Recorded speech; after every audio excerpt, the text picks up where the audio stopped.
ভ্রমণপ্রেমী বাঙালিদের ঘুরতে যাওয়ার অন্যতম ডেস্টিনেশন হলো এই দীঘা। আর এই দীঘায় আসলে থাকা খাওয়া থেকে শুরু করে ঘোরা সব মিলিয়ে যেন অন্যরকম অনুভূতি। আর তাই তো প্রতি বছর লক্ষ লক্ষ মানুষ এই দীঘায় এসে জমায়েত হন। তবে এই বছর জগন্নাথ মন্দির উদ্ভাবন উপলক্ষে এই দীঘাতে প্রচুর পরিমাণ মানুষের উপস্থিতি লক্ষ্য করা যাচ্ছে। একদিকে যেমন বিশাল সমুদ্র, অন্যদিকে পুরীর আদলে তৈরি করা এই জগন্নাথ মন্দির, সব মিলিয়ে দীঘা এক অন্যতম রূপ যেন পেল। আর এই দীঘায় আসলে ঘোরাঘুরির পাশাপাশি থাকা চাই একটা সুন্দর পরিষ্কার পরিচ্ছন্ন হোটেল, যেটা থাকবে সমুদ্রের অনেক কাছে এবং মন্দির থেকেও অনেকটাই কাছে। তার সাথে খাওয়া দাওয়া এবং গ্রুপে আসলে রান্না বান্নার ব্যবস্থাও কিন্তু আছে কিছু কিছু হোটেলে। তাছাড়াও দীঘার পাশে রয়েছে বিভিন্ন সাইট সিন। সমস্ত রকমের তথ্য থাকছে এই ভিডিওতে, সম্পূর্ণ ভিডিওটা দেখতে থাকুন, আশা করি ভালো লাগবে।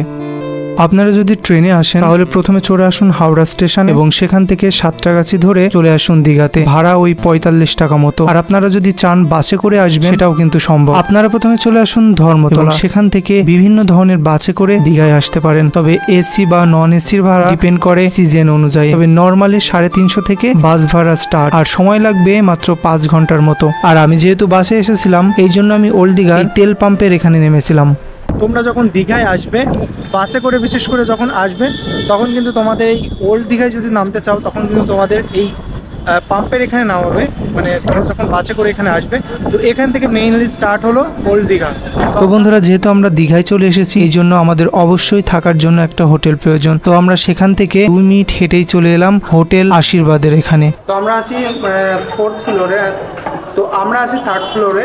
তো চলো এখন আমাদের রুমটায় যাই।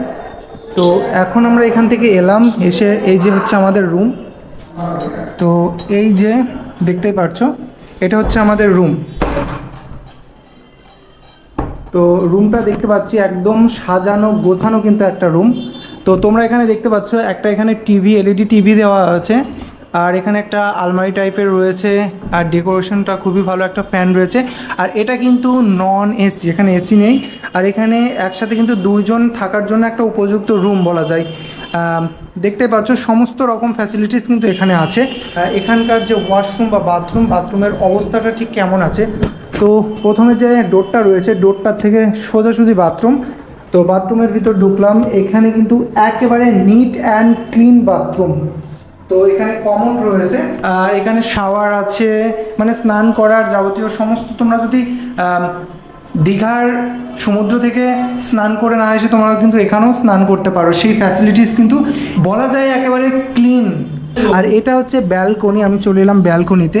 আর এখান থেকে পুরো ওই যে বেশি দূরে না, কিন্তু এখান থেকে মাত্র 3 থেকে 5 মিনিটে কিন্তু তোমরা চলে যেতে পারবে একেবারে দীঘার যে সমুদ্র সৈকত সেখানে।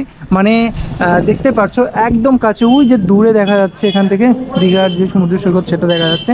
আর এটা ঠিক যে জাহাজ বাড়িটা আছে তার পাশেই কিন্তু আছে যে আশীর্বাদ হোটেল। রুমটা কিন্তু খুবই সুন্দর একটা রুম। তোমরা চাইলে কিন্তু এখানে যোগাযোগ করতে পারো। যোগাযোগ নাম্বারটা কিন্তু আমি অবশ্যই ডেসক্রিপশনে দিয়ে দেবো, তোমরা কন্ট্যাক্ট করে কিন্তু এখানে আসতে পারো। এছাড়াও এই হোটেলে কিন্তু আরও অনেক রুম রয়েছে। তোমরা যারা গ্রুপ ট্যুর করতে পছন্দ করো বা ফ্যামিলি নিয়ে আসছো তাদের জন্য কিন্তু হল রুম রয়েছে, মানে অনেকগুলো রুম মিলে কিন্তু অ্যাটাচড একটা রুম। তাছাড়াও অনেক ভালো ভালো রুম এবং কম প্রাইজের রুম কিন্তু তোমরা এই আশীর্বাদ হোটেলে পেয়ে যাবে। এছাড়াও এই হোটেলের পাশাপাশি আরও অনেক হোটেল আছে যেগুলির থেকে এই হোটেলের প্রাইসটা কিন্তু অনেকটাই কম আছে। এই জন্য আমি তোমাদের সবাইকে সাজেস্ট করবো তোমরা এই হোটেলটাই চুজ করতে পারো, বা একবার হলেও এই হোটেলটাই এসে কিন্তু দেখতে পারো। এই হোটেলের আলাদা ভিডিও কিন্তু আমার চ্যানেলেই দেওয়া আছে, তোমরা চাইলে দেখে নিতে পারো, এমনকি আমি ডেসক্রিপশনেও দিয়ে দেবো। আর এই হোটেলের ছাদ থেকে দেখালে হয়তো বা তোমরা বিশ্বাস করবে হোটেল থেকে সি বিচটা কতটা কাছে। আর তোমরা যদি চাও ফ্যামিলির সাথে এসে এখানে রান্না করে নিজেরাই খাবে, এই ব্যবস্থাটাও কিন্তু এখানে আছে। তো চলো এখন যাবো নিচে, যেখান থেকে তোমরা রান্নার জিনিসপত্রগুলো সব ভাড়ায় নিতে পারবে এবং সেখান থেকে সবকিছু নিয়ে তোমরা রান্না করতে পারবে। এখন আমি দাঁড়িয়ে আছি যে জাহাজ বাড়িটা রয়েছে, জাহাজ বাড়ির ঠিক সামনে। আর এই যে এই সোজা চলে গেল, এখানে হচ্ছে নেহরু মার্কেট, যেখানে তোমরা খুব সস্তায় পেয়ে যাবে হচ্ছে বিভিন্ন রকম খাবার জিনিস থেকে শুরু করে অনেক কিছু। আর তোমরা যদি এখানে এসে রান্নার কোনো কিছু চাও, যে গ্রুপে এসে রান্না করতে চাও, তাহলে কিন্তু সব এখান থেকে তোমরা রান্নার সমস্ত কিছু ভাড়ায় পেয়ে যাবে। আচ্ছা কাকা, যদি গ্রুপে কেউ আসে রান্নার সমস্ত জিনিস ভাড়ায় পাওয়া যাবে এখানে? আচ্ছা, কেমন মানে বাজেটের ভাড়ায় পাওয়া যাবে এখানে? আমাদের যদি কোনো গ্রুপ পার্টি আসে, 60 জন আছে একটা গাড়িতে, বা একটা গাড়িতে 50 জন আছে, 30 জন আছে, 30 জনের ভাড়া যদি সমস্ত মাল নেয় তাহলে ওই 300 টাকার মধ্যে কি 350 টাকা 30 জনে হয়ে যাবে। 30 জনে হয়ে যাবে তাই না? আর যদি 60 জন নেন তাহলে সমস্ত মাল দিয়ে 500 টাকা। মানে কি কি থাকছে ওর মধ্যে টি ওভেন এটা থাকবে, গ্রুপ পার্টি রান্না করে টি ওভেন না হলে পারে না ওরা। আচ্ছা আচ্ছা, দুটো বড় কড়া থাকবে, বড় করা, ডেচকি, গামলা, বালতি, মশলা করার জন্য যে কোনো ব্লেন্ডার বা আপনাদের চায়ের আইটেম, টিফিনের আইটেম, ধরো মশলা করার আইটেম, সমস্ত আইটেম দিয়ে গামলা, পেনা, ট্রে। গ্যাসটা কি থাকবে? গ্যাসটা ওর সঙ্গে থাকবে আলাদা, ওটা আলাদা। 500 টাকার মধ্যে কি আর হয়? না না, ওটা তো আলাদাই নিতে হবে তাই না? অনেকেই গ্যাস যেরকম মার্কেট চলে, ধরো এখন চলছে, এখন যেরকম চলছে এই মাসে, ধরো এটা ধরো আপনার এপ্রিল মে চলছে, ধরো মেতে যেরকম এটা রেট বেঁধে দিয়েছে এবারে 950 টাকা। আচ্ছা আচ্ছা, আপনার কি ওই মানে যখন রান্না বান্না কমপ্লিট হয়ে যাবে তখন কি এই গ্যাসটা ওজন করবেন? ওজন করে ফেরত নিয়ে নেওয়া। আচ্ছা আচ্ছা, ধরো আপনি 5 কিলো পড়ে দেন, আমি একটা ফুড ট্যাঙ্ক দিলাম, 5 কিলো লুজ গ্যাসের দাম আমরা নিয়ে টাকা ব্যাক করে দেবো। আচ্ছা আচ্ছা আচ্ছা, মানে যখন সিলিন্ডারটা নেবে ফুল পেমেন্ট করতে হবে তাই না? টাকা তো আপনাকে ধরো রুমের আধার কার্ড দিলে বা রুমের কোনো অ্যাড্রেস দিলে বা রুমের কেয়ারটেকার থাকলে আমরা পয়সা নিই না। কেন নিই না? আচ্ছা, আচ্ছা। ওরা গ্যারেন্টার হয়ে যায়। হ্যাঁ। সব পার্টি তো এত টাকা নিয়ে এসে মাল রান্না করা সম্ভব নয়। সেটাই। তো বন্ধুরা দেখতেই পারছো এখান থেকে একেবারে যে হোটেল বাড়িটা তোমরা দেখতে পারলে, যে জাহাজ বাড়িটা, তার পাশ দিয়ে যে গলিটা বা অন্য সাইড থেকে তোমরা কিন্তু এখানে চলে আসতে পারবে। এই যে এখানে গ্যাস, মানে রান্না করার যাবতীয় জিনিস, সমস্ত রকম জিনিস কিন্তু এখান থেকে তোমরা ভাড়ায় পেয়ে যাবে, ঠিক আছে? তাও একেবারে কম মূল্যে আর কি। তো যাই হোক বন্ধুরা, তো চলো তোমাদের কাকা দোকানটার নাম কি? পূজা স্টোর। তো এই দোকানটার নাম হচ্ছে পূজা স্টোর। তো এখানে কিন্তু তোমরা পেয়ে যাবে। জাহাজ বাড়িটা ঠিক এই রকম দেখতে, দেখো একেবারে কিন্তু জাহাজের মতনই বাড়ি। আর এখানে কিন্তু প্রচুর রুম আছে, আর কতগুলো রুম আছে, কি কি রুম আছে, AC, non AC, low budget থেকে শুরু করে হাই বাজেট, সমস্ত রকমের প্রাইজের রুম কিন্তু আমি তোমাদের দেখিয়ে দেব। এইবার চলে এলাম জাহাজ বাড়ির যে হোটেলের রুমটা দেখাতে, সেখানে। তো চলো আমরা এখন রুম দেখি, রুমগুলোর কেমন কি অবস্থায় আছে। বিশেষ করে আজকে যে রুমটা তোমাদের দেখাবো সেটা হচ্ছে নন এসি রুম। তো প্রথমে চলে এলাম একটা রুমের কাছে। তো দেখো রুমের কন্ডিশন কিন্তু ঠিক এমনটাই দেখতে পাচ্ছ। আর এখানে প্রথমে রুমে ঢুকতে তোমরা পেয়ে যাবে একটা টিভি, আর এখানে তোমাদের চার্জের কোনো সমস্যা হবে না। এখানে একটা ট্রেবিল রয়েছে, প্লাস এখানে একটা বক্স কোয়ালিটি রয়েছে যেখানে তোমাদের যাবতীয় কাপড় চোপড়গুলো রেখে দিতে পারবে। এখানে একটা মিরর রয়েছে, আর যে বেডটা রয়েছে সেখানে দুইজন একদম কনফিডেন্টলি থাকতে পারবে, প্লাস তোমাদের সাথে যদি বাচ্চারা আসে তারাও কিন্তু থাকতে পারবে। আর এইটা হচ্ছে বাথরুম। চলো আমরা বাথরুমের ভেতরটা একবার দেখি। বাথরুমের ভিতর রয়েছে কমোড, নিট অ্যান্ড ক্লিন রয়েছে।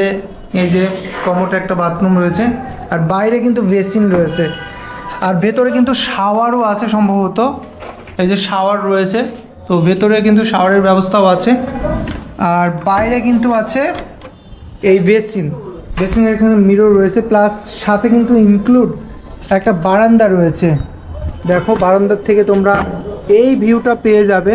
আর এখান থেকে কিন্তু দীঘার যে নতুন মন্দিরটা, জগন্নাথ মন্দিরটা, সেটা কিন্তু একেবারে কাছে, বলা যায় যে 5 থেকে 7 মিনিটের হাঁটা রাস্তা আর কি। মানে তোমরা এই হোটেলটায় যদি আসো বা থাকো, জগন্নাথ টেম্পল, মানে দীঘার Jagannath temple plus new Digha একদম কাছাকাছি কিন্তু দেখতে পারবে। আর ওই যে দূরে দেখা যাচ্ছে ওইটা হচ্ছে এখানকার সবথেকে বড় মার্কেট, নেহেরু মার্কেট। আর ওই নেহেরু মার্কেট সম্বন্ধে তোমাদের তো আগেই বললাম, সমস্ত রকম কিছু খুব কম প্রাইসে পেয়ে যাবে। তো রুমটা ঠিক এমনই আর কি। বন্ধুরা এইবার চলে এলাম একেবারে টপ ফ্লোরে, মানে একেবারে উপরে চলে এলাম। আর এসে এখানে তোমাদের একটা ইনফরমেশন অবশ্যই দেওয়া প্রয়োজন, সেটা হচ্ছে তোমরা যদি বাসে করে আসো বা অনেকজন যদি একসাথে আসো, তাহলে কিন্তু রান্না করে খাওয়ার ব্যবস্থা কিন্তু আছে। তোমাদের সকালে কিন্তু দেখালাম যে সেখান থেকে তোমরা কিন্তু সমস্ত রকমের বাসন কোসন ভাড়া করে নিতে পারবে, এবং সেখান থেকে এখানে এসে কিন্তু তোমরা রান্না করে খেতে পারবে, মানে তোমাদের নিজেদের মতো আর কি। তো দেখো এখানে কিন্তু একটা টিম অলরেডি রয়েছে যারা কিন্তু রান্না করে আর কি এখানে খাবে। দেখো সমস্ত রকমের ফ্যাসিলিটিসগুলো কিন্তু এখানে তোমরা পেয়ে যাবে। তো এখানে অলরেডি রান্না কিন্তু চলছে। আর দেখো এখানে একটা হিউজ বড় জায়গা রয়েছে, যে জায়গাতে তোমরা কিন্তু হামেশাই সমস্ত, মানে অনেকে এসে একসাথে বসে কিন্তু খেতে পারবে, সেই ফ্যাসিলিটিসটা কিন্তু এই হোটেলে কিন্তু রয়েছে। তবে এই হোটেলের আরও অনেক বিশেষত্ব রয়েছে, যেটা হচ্ছে এখানকার যে ভিউ পয়েন্টটা সেটা কিন্তু ভীষণ সুন্দর। তোমরা যদি এখান থেকে ওঠো, মানে এই ছাদে ওঠো, তাহলে এখান থেকে তোমরা দীঘার যে ওল্ড দীঘার যে বীজটা একদম কাছে দেখতে পারবে। ওই যে এখান থেকে 2 মিনিট না 3 মিনিট লাগবে হেঁটে, একদম কাছে। এই যে পাশে নেহরু মার্কেট, আর একদম পাশে আছে দীঘার যে বীচ। আর ওই যে সামনে, এখানে হয়তো বা গোপুরো ক্যামেরায় আমি দেখাতে পাচ্ছি না, এখান থেকে একটু দূরে আছে জগন্নাথ টেম্পল, মানে সবকিছু একেবারে কাছে। এরপর দীঘার যে কোনো একটা হোটেল পছন্দ করে তোমরা ফ্রেশ হয়ে বাইরে চলে আসো। বাইরে তোমরা প্রচুর খাবার দোকান দেখতে পারবে, এখান থেকে কিছু ব্রেকফাস্ট বা কিছু লাঞ্চ করে তোমরা কিন্তু সাইট সিনের উদ্দেশ্যে চলে যেতে পারো। হোটেলের সামনে কিন্তু প্রচুর গাড়ি থাকে, তাদের সাথে কথাবার্তা বলে তোমরা কিন্তু সাইট সিন দেখতে পারো। এমনকি যে হোটেলে থাকবে সেই হোটেলের যারা কেয়ারটেকার আছে তাদের সাথে কথাবার্তা বলে বা গাড়ি দেখে তাদের সাথে বার্গারিং করে তোমরা সাইট সিন গুলো ঘুরে নিতে পারো। কিছু কিছু সাইট সিন আমি স্ক্রিনশটের মাধ্যমে দিয়ে রাখলাম, তোমাদের ইচ্ছে হলে তোমরা দেখে নিতে পারো। এরপর সাইট সিন দেখা কমপ্লিট হয়ে গেলে তোমরা হোটেল থেকে মাত্র 5 মিনিট হেঁটে 10 টাকা ভাড়া দিয়ে কিন্তু চলে আসতে পারো নতুন জগন্নাথ মন্দিরের ঠিক কাছে। এরপর লাইনে দাঁড়িয়ে তোমাদের কিন্তু ভিতরে প্রবেশ করতে হবে। তবে ভিতরে প্রবেশের পূর্বে কিছু কথা কিন্তু অবশ্যই তোমাদের জানা প্রয়োজন। ভিতরে প্রবেশের পূর্বে তোমাদের কোনো রকম বড় ব্যাগ অ্যালাউড চলবে না, আর কোনো রকম ইলেকট্রিক ডিভাইস কিন্তু ভেতরে তোমরা নিয়ে যেতে পারবে না। তবে একমাত্র ফোন তোমরা ভেতরে নিয়ে যেতে পারবে। ক্যামেরা বা অন্যান্য যাবতীয় জিনিস থাকলে আইন শৃঙ্খলা বাহিনী তোমাদের ভিতরে প্রবেশ করতে দেবে না। আর মন্দিরে প্রবেশের সময় জুতো কিন্তু অবশ্যই খুলে যেতে হবে। যারা মন্দিরের ভলেন্টিয়ার্স আছে তাদের কাছে জমা দিয়ে বা নির্দিষ্ট জায়গায় রেখে তোমরা মন্দিরে প্রবেশ করতে পারবে। আর এই জগন্নাথ মন্দির কবে কবে খোলা থাকে, কয়টা পর্যন্ত খোলা থাকে, সমস্ত রকম ডিটেলস আমি স্ক্রিনশট দিয়ে তোমাদের দেখিয়ে দিচ্ছি, তোমরা পজ করে দেখে নিতে পারো। এমনকি প্রত্যেকদিন ভোগেরও ব্যবস্থা করা আছে, তোমরা নির্দিষ্ট সময় কাউন্টারে গিয়ে ভোগ প্রসাদ গ্রহণ করতে পারো।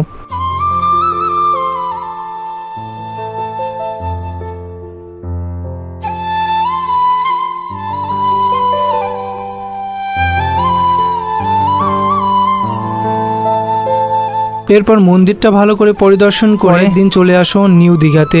দিনের বেলায় অবশ্য নিউ দীঘার প্রত্যেকটা দোকান সবকিছুই বন্ধ থাকে বা জমজমাট হয় রাতের সময়। অবভিয়াসলি রাতের দিকে আসবে। আর তোমরা যদি নিউ দীঘায় এসে কেউ হোটেল খুঁজতে চাও তাহলে বিচের পাশাপাশি কিন্তু প্রচুর হোটেল আছে, তোমরা দেখে নিতে পারবে। এখানকার হোটেলের প্রাইস ওল্ড দীঘার থেকে একটু বেশি, 2000 থেকে স্টার্টিং কিন্তু এখানে হয়। এখানকার হোটেলের ফ্যাসিলিটিস থেকে শুরু করে প্রত্যেকটা রুম কিন্তু অত্যন্ত সুন্দর এবং নিট অ্যান্ড ক্লিন। কিছু কিছু রুম তোমাদের আমি দেখিয়ে দিচ্ছি, এমনকি নিউ দীঘার টপ 5টা হোটেলের ভিডিও কিন্তু আমার চ্যানেলে আছে, ডেসক্রিপশনে দিয়ে দেবো, এমনকি আই লিঙ্কে দিয়ে দেবো, তোমরা চাইলেই কিন্তু দেখে নিতে পারো। আর নিউ দীঘা থেকে স্টেশন কিন্তু অনেকটাই কাছে এবং স্টেশনের কাছেই আছে মূলত জগন্নাথ টেম্পলটা। তোমরা চাইলে তোমাদের ইচ্ছা অনুযায়ী ওল্ড দীঘা বা নিউ দীঘা যে কোনো এক জায়গায় থাকতে পারো। তো কেমন লাগলো ভিডিওটা অবশ্যই জানিও, ভালো লাগলে লাইক কমেন্ট, আর নতুন হয়ে থাকলে অবশ্যই আমার চ্যানেলটিকে সাবস্ক্রাইব করো।